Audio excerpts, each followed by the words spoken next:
आज की इस प्रेस कॉन्फ्रेंस में मेरे साथ भारतीय जनता पार्टी जिला डोडा के हमारे दोनों यहाँ महामंत्री अशोक भगत जी, राकेश जी। इस जिला पार्टी कार्यालय में आप सभी जितने भी मीडिया के साथी हैं, आप सबका वेलकम है, आपका स्वागत है। आज का जो विषय है इस प्रेस कॉन्फ्रेंस का, दो इश्यूज को लेकर ये प्रेस कॉन्फ्रेंस आज यहाँ पे ऑर्गेनाइज की है और आप लोगों को कष्ट दिया है। एक पूरे देश भर में आपने देखा होगा कि एमजी नरेगा जो स्कीम थी, उसका जो नाम विकसित भारत गारंटी फॉर रोजगार एंड आजीविका मिशन ग्रामीण वीबी जी राम जी 2025 अभी पीछे जो बिल पास हुआ है। और दूसरा जो हमारा विषय रहेगा वो special central fund for damage public infrastructure 1430 crore का होम मिनिस्ट्री की रिकमेंडेशन से गवर्नमेंट ऑफ इंडिया ने जम्मू कश्मीर सरकार को दिया है कि जो बारिशों और फ्लड्स के कारण जो नुकसान हुए हैं उसका टेम्परेरी रेस्टोरेशन उस वक्त किया गया था, लेकिन फुल रेस्टोरेशन के लिए जो जम्मू कश्मीर सरकार ने यहाँ से जो डिटेल जो भेजी कि हमारी क्या रिक्वायरमेंट है, कितना पैसा, कितने फंड्स हमको दरकार हैं, तो 1430 करोड़ रुपया उसके लिए रिलीज किया गया है। जो रोड्स एंड ब्रिजेस के लिए होगा, वाटर सप्लाई स्कीम होगा, पावर एंड इलेक्ट्रिसिटी इंफ्रास्ट्रक्चर और अदर एसेंशियल पब्लिक एसेट्स जो डैमेज हुए हैं उस टाइम, तो उनके लिए 1430 करोड़ भारत सरकार ने उसके लिए रिलीज किया है। उसके लिए प्रधानमंत्री जी का आभार प्रकट करेंगे और केंद्र सरकार का आभार प्रकट करेंगे। जहां तक जी राम जी, जो मैंने कहा कि जो एक विकसित भारत को लेकर जो प्रधानमंत्री जी ने एक सपना देखा है कि 2047 तक भारत देश विकसित हो जाए, उस देश के साथ साथ जो हमारे देश के अंदर जो गांव हैं वो विकसित बने, उनमें बेहतर लोगों को इंफ्रास्ट्रक्चर मिले, बेहतर कनेक्टिविटी मिले। और ये जो स्कीम जो लॉन्च हुई थी कांग्रेस के टाइम पे 2005 में, एमजी नरेगा नाम था पहले, बाद में एमजी उसको महात्मा गांधी जी के नाम से रखा। आपको जान के ये हैरानी होगी कि 2005 से 2013 तक जब यूपीए सरकार रही, उनके टाइम का जो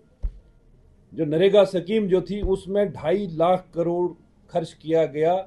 उन 10 सालों में यूपीए सरकार में। और जब मोदी सरकार जब दिल्ली में बनी 2014 से लेके अगर 25 तक अगर आप देखें, उसमें 8 लाख करोड़ जो फंड्स उसमें यूटिलाइज हुए हैं वो उसमें इन्वेस्ट किए गए हैं। यानी मोदी सरकार ने इस स्कीम को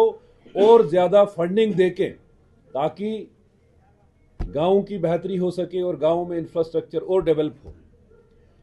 कांग्रेस ने पूरे देश भर में उन्होंने कहा कि नहीं जी, इस स्कीम का नाम बदल दिया है। अभी जो इसका नाम जो दिया है और इस जो बिल जो पास हुआ है वो आपके ध्यान में अगर होगा कि जो पहले जो स्कीम थी उसमें एक मजदूर को 100 दिन का रोजगार उसमें मिलता था। यानी जो 100 दिन का रोजगार एक साल में जो गारंटीड रोजगार था वो कितना मिला, क्या आप सबके ध्यान में है? क्या क्या धांधलियां होती रही, कितनी करप्शन इसमें होती रही, कितनी पेमेंट्स डिले होती रही, ये सब आप लोग जानते हैं, आपको जानकारी उस बात की है। और आज की अगर आप डेट में देखेंगे जो नया बिल जो पास हुआ है जी राम जी को लेके, उसमें 100 दिन से रोजगार को बढ़ा के 125 दिन का गारंटीड रोजगार, जो उसमें 125 दिन रोजगार जो एक मजदूर को मिलेगा, यानी 100 से 125 किया है। और दूसरी सबसे बड़ी बात जो है, जो जम्मू कश्मीर के लिए एक बड़ी खुशी की बात है कि जो फंडिंग पैटर्न है, यानी स्टेट्स में 60:40 का फंडिंग पैटर्न है, उसमें कि 60% जो है वो सेंट्रल फंडिंग होगी और 40% यहाँ पे स्टेट का होगा। लेकिन यूटीज के लिए, और खासकर जम्मू कश्मीर भी यूटी है, इसमें 100% फंडिंग जो होगी वो गवर्नमेंट ऑफ इंडिया करेगी। यानी पूरी फंडिंग जो होगी इस स्कीम की, जो 125 दिन का जो रोजगार जो देना है, जो उसमें पूरी की पूरी जो फंडिंग होगी वो मोदी सरकार देगी, केंद्र सरकार देगी। एक बहुत बड़ी उपलब्धि ये यहाँ के लिए, लोगों के लिए, यहाँ के लिए गरीब मजदूर किसान के लिए एक बहुत बड़ी सौगात है आप देखेंगे कि आज भी अगर आप पूछेंगे किसी को, वो बोलेंगे नहीं जी नरेगा के पेमेंट हमें नहीं मिले जी, लेबर कंपोनेंट हमको मिला लेकिन मटेरियल का पैसा नहीं मिला। वो कारण क्या है कि जो सेंट्रल फंडिंग और स्टेट फंडिंग का जो रेशो आपस में है, सेंटर से पैसा अगर आए भी तो स्टेट का जो शेयर है वो दे नहीं पाते हैं टाइम से, तो उस वजह से जो है जो लोगों को टाइम से पैसा नहीं मिलता है, रोजगार नहीं मिलता है। तो अब ये 100% जो फंडिंग जो गवर्नमेंट ऑफ इंडिया करेगी, यानी 100 से 125 दिन का रोजगार, और 100% गवर्नमेंट ऑफ इंडिया इसमें फंडिंग करेगी यूटी में, जो इसके लिए मैं पूरे जम्मू कश्मीर के लोगों को बधाई दूंगा। और उसमें ये नैरेटिव बनाया जा रहा है कि नहीं जी ऑफिसर लोग शायद कोई प्लान बनाएंगे, ऐसा उसमें कुछ नहीं है। ग्राम सभा को सुप्रीम माना गया है, वार्ड सभा, ग्राम सभा, जो काम वहां पे लोग आइडेंटिफाई करेंगे, काम वो आइडेंटिफाई होंगे कि जब विकसित भारत के साथ इस स्कीम को जोड़ा है कि विकसित भारत है तो विकसित गांव कैसे बने, उसमें कौन से हम ऐसे काम आइडेंटिफाई करें,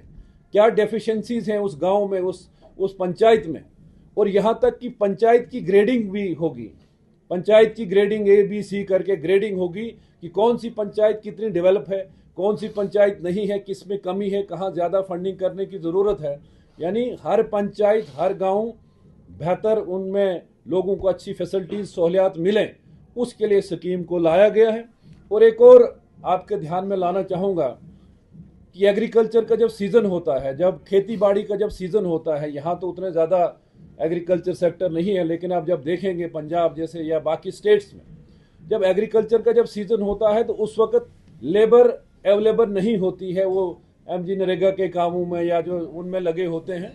तो एक 60 डेज का एक पास उसमें रखा है कि 60 दिन का उस वक्त ये लोग ये काम नहीं करके, ताकि वहाँ उनको लेबर जो है वो किसानों को, जो बड़े बड़े किसान हैं उनको लेबर मिल सके। और इसमें बहुत सारी चीज़ें और भी हैं कि करप्शन को कैसे कंट्रोल करना है, अटेंडेंस जो नेशनल मोबाइल मॉनिटरिंग सिस्टम के थ्रू इसकी जो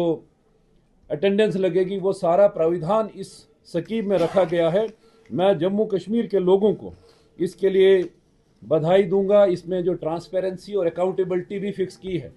कि अगर आप टाइम से पेमेंट नहीं दे रहे हो तो आपको विद इंटरेस्ट उस मजदूर को वो पैसा देना है। जैसे बोला जाता है कि गरीब मजदूर का जो मेहनत का जो पसीना है, जो वो उसको तब उसका पसीना सूखने से पहले उसको पैसा वो मिले, उसका जो हक बनता है। तो ये सारे प्रोविजन जो हैं वो इस स्कीम में रखे गए हैं, जो जी राम जी का बड़ा जो शार्ट में किया है आजीविका मिशन, जो रोजगार आजीविका मिशन, जो इस स्कीम को अब नाम दिया गया है। तो ये विकसित भारत को लेके कि विकसित हमारा गांव हो, विकसित हमारा पंचायत हो, और उसमें फोकस किया है कि वाटर कंजर्वेशन का जो संरक्षण हो, कि पानी को हम कैसे बचा सकेंगे, ज़्यादा से ज़्यादा उसको स्टोर कर सकेंगे, इस टाइप के काम। और जो सही मानों में रिक्वायरमेंट जो उस पंचायत की होगी, उस गांव की होगी, उसके लिए इस स्कीम को लॉन्च किया है। और भारतीय जनता पार्टी के विधायक अपने अपनी कॉन्स्टिट्यूंसीज में, अपने अपने डिस्ट्रिक्ट हेडक्वार्टर्स पे प्रेस कॉन्फ्रेंस कर रहे हैं, और साथ में लोगों को अवेयरनेस पार्टी लेवल पे, गांव ब्लॉक लेवल पे, पंचायत लेवल पे लोगों को ये अवेयरनेस होगी कि 100 के बजाय 125 दिन और पूरे का पूरा पैसा मोदी सरकार, केंद्र सरकार उसके लिए देगी। इसके लिए मैं सब जितने भी हमारे जम्मू कश्मीर के लोग हैं, और बिलखसूस इस चनाब बेल्ट के हमारे चंद्रभागा के, क्योंकि